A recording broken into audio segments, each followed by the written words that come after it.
No clickbait. I said no to a $100,000 photography and filmmaking contract. And I know you're on the other end going, are you crazy? A little bit, but let me explain.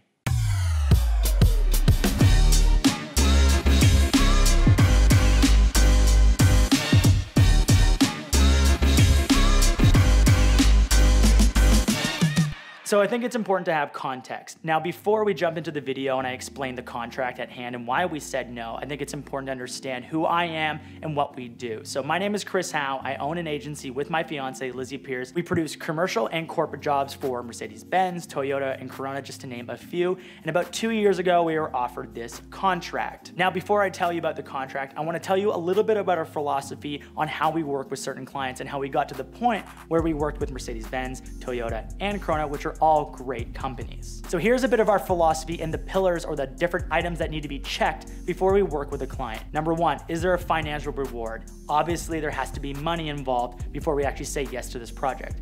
Number two, do we have this in our portfolio? Have we worked on a project like this? Would this be good for our portfolio? Number three, selfishly, is there travel involved? We want to see the world. That's one of the pillars. Number four, I can count, don't worry. Number four, is the company doing good in the world? If we contribute to this project and put our time into it, is the company actually doing anything to better the world around them? Number five, would I be proud to put my name on this? Is this just another job, or is this something that I can stand behind and be like, good job, Chris. That was a good decision. And number six, are the people that run this company and the person that we're gonna be working with, are they good people and do they respect us? These are the different things that we look for before we take on a project, and we always do this for every single project that we take on. Now, I know you're probably already thinking to yourself, hey, this company must not have checked any of these boxes. They checked a few, and that's what made this opportunity kind of complicated. So let me tell you a little bit about this job. Now, obviously, I cannot tell you the name of this company or the people behind it, but I'll tell you a little bit about the scope of the work that they were looking for. Number one, yes, there was a lot of money. It was very tempting to be like, wow, $100,000+ to work on a project. But then you got to think about it for a second. Here's the scope of the project. 15 videos, and we had to produce them all within under a month. Now, yes, this is doable, but is it worth it? Once you start thinking about all the expenses involved and all the people that we need to hire, the editors, the sound people, the travel that was involved to go along with it, is it actually worth the money, and should we put our name on it? So let's start breaking it down in terms of our philosophies and this contract. Number one, financially, obviously the $100,000 is very tempting. It checkmarked the financial. Number two, would this be good in our portfolio? This is a bit of a gray area. So no, we've actually worked on a project like this before, but we've also never produced 15 videos in a month. And that actually might be a good case study for a future brand that we can handle that big of a workload. Additionally, we'd also be able to grow our network very quickly by working on a project like this. So there's a benefit to it, but also a negative because we already had something like this in our portfolio. Number three, the selfish side. Is there travel involved? Yes, there was travel involved, but we'd only be going across the country for 2 days and then having to come home. So we'd actually have no time to go and check out that area and shoot beauty shots or get to experience. So like the travel, again, bit of a gray area. Yes, there's travel, but we didn't actually get to like enjoy the travel. Number four, are they doing good in the world? Now, I can't divulge this information or I'd be at liability here, but you gotta trust me, from our perspective, it didn't seem like they were doing any good in the world. It was only for profit, and we never really saw them do anything to benefit other human beings. Would I be proud to put my name on this? Again, it's a bit of a gray area. Yes, it's kind of cool to work on a project like this, and it also feels good to provide this many opportunities for all my colleagues and friends in the industry. But at the same time, would I truly be proud to put my name on this?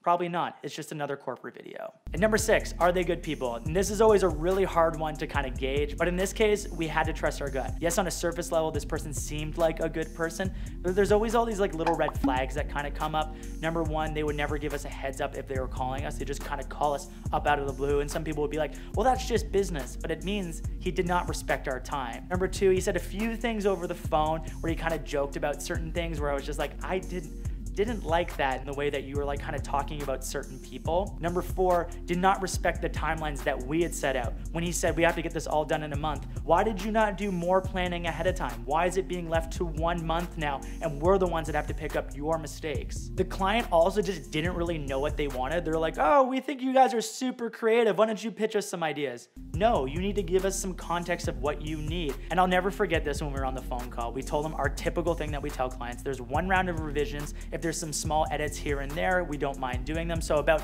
2 edits altogether for the final video. He was like, no, we're more of a 5 to 7 edit type of company. I could not believe it. That means that they actually have no idea what they're doing and do not respect our time, and also wanted us to just do it for free rather than get paid more money to do it. So there's a lot of stress involved with this company. So right up front, tons of red flags. But then on the same side, $100,000. So I'll never forget, my business partner and fiance, Lizzie Pierce, said to me, she goes, I know we put already a ton of time into this. When you actually accumulate all the man hours, it was about $500 to put together an estimate, jumping on random phone calls whenever this guy wanted to jump on a phone call, and all the other things involved. So there was already some upfront costs that we already lost in trying to get this contract. But she said, I don't have a good feeling on this. And one of the biggest things that I've learned in this industry is that you have to trust your gut.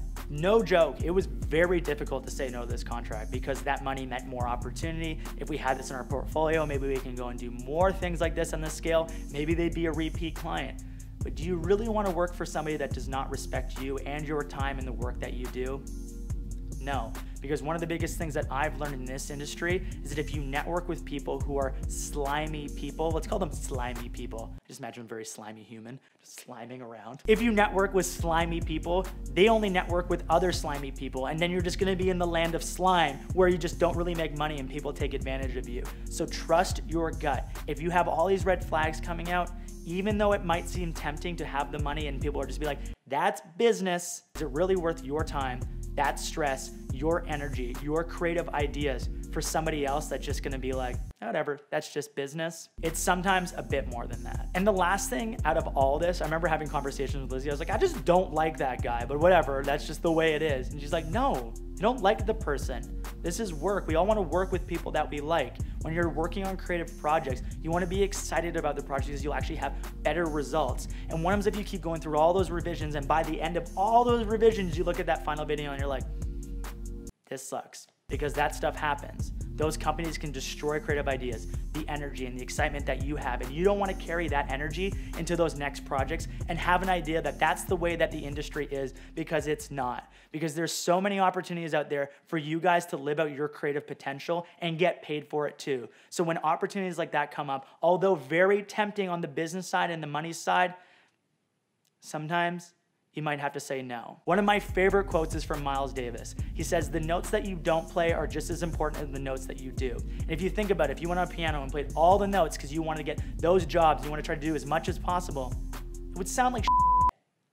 But what makes your life musical, what makes it actually beautiful, and what gets you to the places that you want to go is by saying yes and no to the right areas. And at the beginning, I would recommend that you say yes to everything. But when you're at a point where you're okay financially or you can get by, I think it's better to trust your gut on situations, because you wouldn't want to feel sour about this industry and getting paid in this industry, because getting to be a creative is one of the best things that you can possibly do. I wake up every single day so stoked to make videos for you guys, for our clients, because we said yes and no to the right opportunities. So my little tidbit for you is don't be afraid to say no.